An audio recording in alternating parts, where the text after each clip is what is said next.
सेब का साइज तुसी वो खाते रहने छोटे छोटे जवाब जे देख है पूरा लाल, कोई दाग नहीं कोई कुछ नहीं, कैंट ने देख।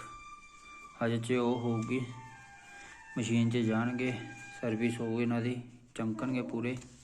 ये ताज़े ताज़े अपने तोड़े हुए ने देख। की लगता किन्ने का होगा, पाइए का तो होगा सेब ये पूरा, की घट का होगा, पाइए तो होना चाहिए 200 ग्राम तो होगा यार, बदे हो फिलहाल तो देख। पूरे हाथ च पूरा सेब पैंदा बापे। हाँ ग्रिप जे भी देख, नैचुरल कुदरती सेब, ना कोई दवा वाला ना बूटी वाला। ये अपने छांटे हुए सेब।